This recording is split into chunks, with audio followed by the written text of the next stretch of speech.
Hey 6 to 9 art friends. So today we are starting with our review about patterns. Patterns are a great place for us to start. It's been a while since you've been in the art room, so it's time for us to start thinking more art-minded. And patterns are a great place to start. They're something we have a lot of practice of. They're really useful in a lot of different ways within our artwork. And patterns are made out of 4 of the 7 elements of art. Elements of art are our building blocks of artwork. They're the things we use every single day as we're creating art. So practicing patterns means we're practicing and thinking about 4 of those 7 elements of art right off the bat. So when we make a pattern, we're repeating one of these elements, or maybe multiple of these elements.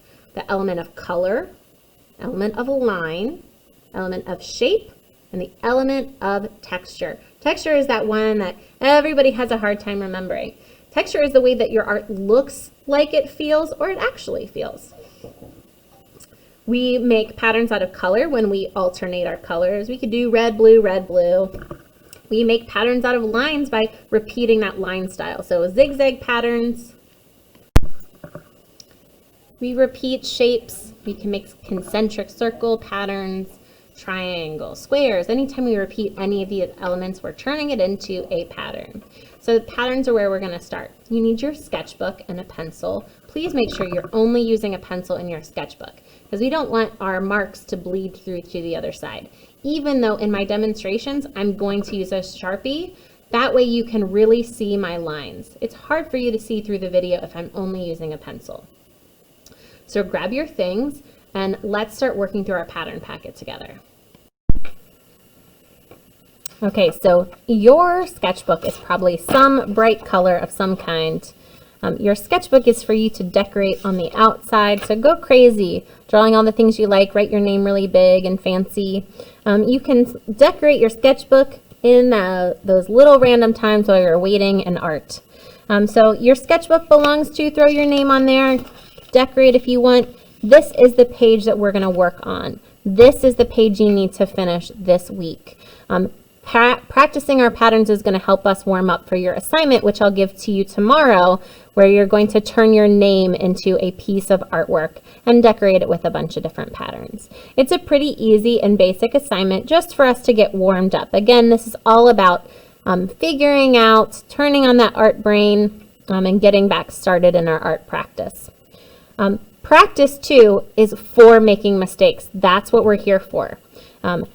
Anything that's happening in here, this is where mistakes are made, and we do that before we move on to our final paper so that we get our mistakes out of the way. We're also practicing so many more patterns than we'll actually need. So you're going to figure out which ones do you feel the most confident at making, and those are probably going to be the ones you're going to want to use on your piece of artwork.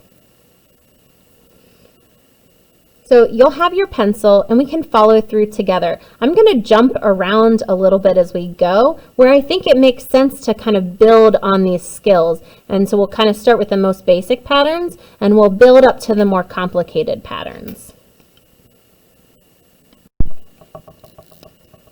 Okay, so one of the great benefits of working with the video and not in live lesson is you really have the opportunity here. If I get too far ahead, I want you to pause the video, finish up the pattern block we're working on, and then go to the next one. So I am going to move a little bit quickly because you have the opportunity to do that. So you can kind of do it at your own pace, follow along, pause when you need to, finish up the pattern, and move to the next one. Again, I want to reiterate, this is practice. It's not going to be perfect, but do put effort into it because the more we practice something, the stronger we're going to become at that thing. So we're going to start right here. So you can see we're going to be matching up the boxes. All right. So right here, we're going to start with some straight lines. So we're starting with pretty much just one of the most basic patterns, a striped pattern. I bet we all own something at home that has stripes on it, really basic, straight up and down lines. Straight up and down lines are our vertical lines. All right, and we can just go the one up above here. We see more lines, more stripes. These are diagonal stripes. Our diagonal lines just go from corner to corner as opposed to up and down or across. All right, simple as that. We're going to hop down here. We have another striped box here.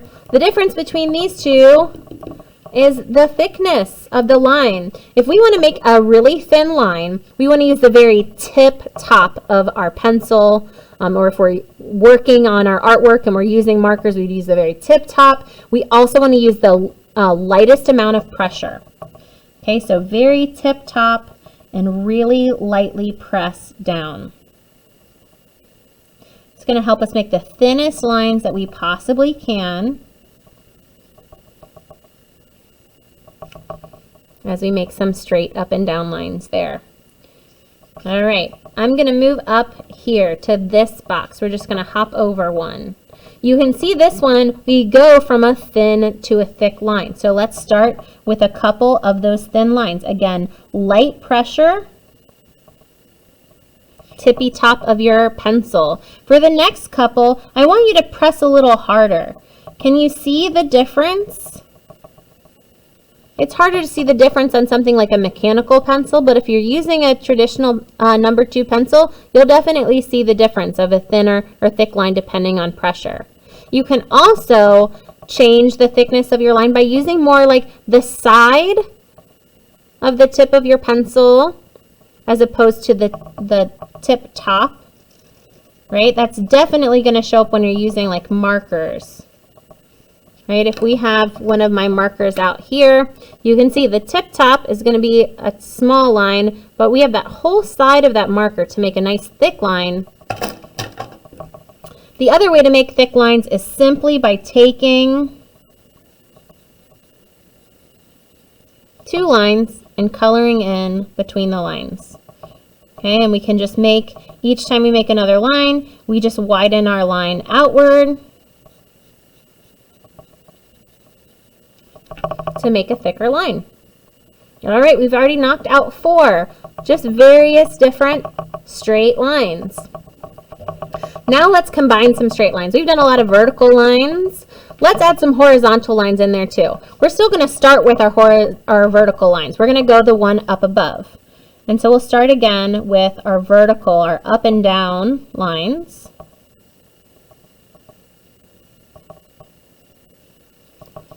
Okay, and then let's go across.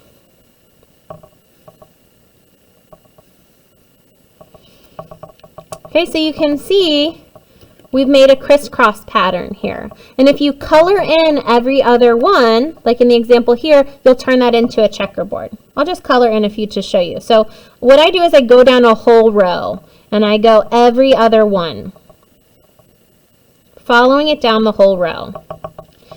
Then I'm going to do the next row, and I'm going to do the opposite one. I'm going to do the ones that are in between the other ones.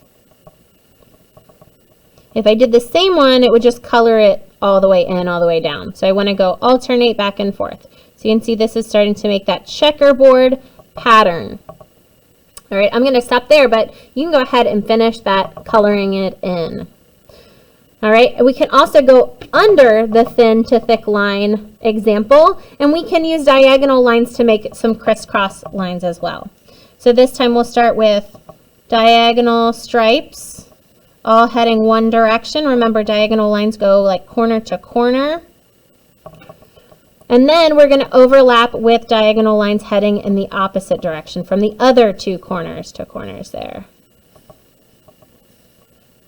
All right, so it goes from looking like a bunch of squares to looking like a bunch of diamonds there. All right, knocked another one out. All right, that's a lot of straight up and down lines. So let's switch up our line style a little bit. Let's go to the right here of our thin lines and make a pattern of zigzag lines.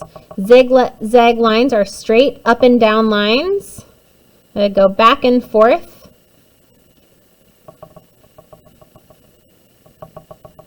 Right, they look like lightning bolts if you were to turn them on their side. So you have zigzags, up, and down. Nice and little pointy line there.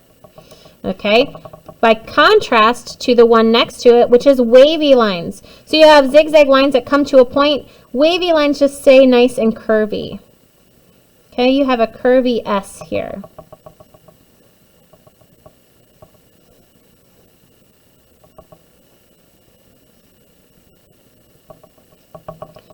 All right, so those stay a nice curved line as opposed to a pointy line, which gives you the different styles there, even though both go up and down through the line. On the example here, they color in every other one to kind of create a thick striped wavy line pattern. All right, below these two here, we've got a curly line.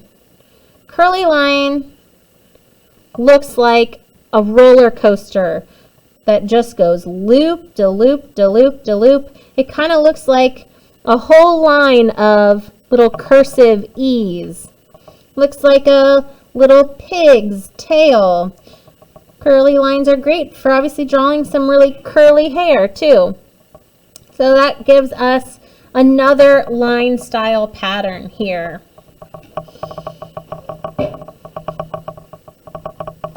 We'll go to the right of that one. We see two boxes here with dots. All right, the example shows one where we've colored in the dots and one where we've colored in the background. I want to do our examples a little bit different. On the first box here, let's make a pattern of dots just by using our pencil point. So you'd want to press a little bit harder so they're not super teeny. That way they show up in our box here and we fill up the box with our polka dots. Another way that we can make dots is simply by making small circles that we're going to go ahead and color in. So you can draw them all out first and go back and color them in, or kind of color as you go. And I always like to make sure that when I'm making these patterns, I want to take my pattern all the way to the edge, which means sometimes I have parts that go off the box space there. We'll do a couple more before we'll stop for today. We're only going to do a portion of these. You've also got your sketching, your next step for your sketching prompt to do today too. And tomorrow we're going to finish these out and I'm going to show you how we're going to use these patterns to play around with a little bit of art with our name in it. So since we did a couple circles, let's do some other patterns with shapes. So if we hop up here, we see a pattern with a lot of like squares and rectangles that are creating lines. It's kind of like a dashed line, except we've made the dashed line out of rectangles and squares. I think that this pattern is really great for kind of showing like a brick or a cobblestone texture. Maybe if you had a brick house, this would be a great pattern to use on the side of the building to help show that texture. And to the one just to the right of it, we'll make this our last one for today. That looks like just a little bit more than half. This one has a bunch of squares in it too, but the squares are overlapping. So I want you to start by filling the space with about 4 or 5, maybe 6 squares there. Now you're going to add more squares, maybe a little bit bigger, and I want them to go over top. These are overlapping. Overlapping is a great tool to use when we want to show space in our artwork because we have things that are in front of others. And so when we overlap them, the thing that's in the front, we know that that thing is closest to us. That's how we show some spatial relationships in our artwork. I think we're at a great stopping point for today. Tomorrow we'll finish this out and I'll give you the details about the artwork that we'll make with some of these patterns we're practicing. But before we go for today, I want to flip to these next pages and I want to talk with you about why I included these. This is not mandatory work by any means. This is here if you're looking for a little bit more of a challenge, because for some of you, this might feel like really like a really basic review, and you might be ready to challenge yourself a little bit more. If you are, that's where these Zen tangles, sometimes called Zen doodles, come in. So it's making patterns again, but it's making patterns more in a design way. And it's making them as a way to do some meditation. So Zen is a type of meditation. So this is supposed to be a relaxing way to use art to help you if you're feeling stressed out. I do this a lot, and I think it's really beneficial. And you might want to try it and see if it helps for you, because we all get stressed out sometimes. So it was started by a couple, and she's an artist, and he is a psychologist. Psychologists are doctors that help people when they're feeling stressed out, and they need help managing their emotions, which we all need sometimes. And so she was feeling a little bit stressed out. She wasn't quite sure what kind of artwork she wanted to make. And I go through that a lot. And so what she decided to do was just sit down and start making patterns. And that's how she practiced. That's what she just started filling her paper with, was lots of different patterns. And then she would break the paper up and add other patterns. And so she was just making designs out of patterns. And she found that the repetition that we use to make patterns was really good for helping her brain calm down and helping her relax. And it's also something that you can kind of do without needing too much thought. Now, your brain kind of goes on autopilot after a while because it's doing a repetition. So she found it to be really beneficial, and she was talking with her husband about it. He decided to try it with some of his clients, and they also really enjoyed it. So when they were feeling stressed out or anxious, he would tell them just to get out some paper and just start to design and doodle and make patterns. And they found it really helpful. So part of it, though, too, is just these are really intricate and fun designs to make. And what it's doing is it's repeating a lot of the same shapes and lines that we're practicing on the other pages here, but just adding the next steps. It's making it more of a design. It's adding like different design and line styles together to make a design.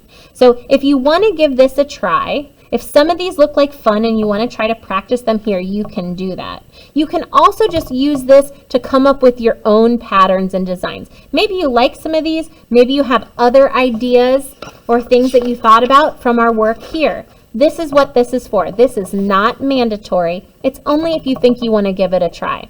And next time you feel stressed out, I'd love for you to grab this sketchbook out and do a little bit of drawing. Maybe you'll have an idea of what you want to draw, or maybe you'll just sit down and start making patterns. And I hope that maybe art will be a great place for you to relax and to de-stress.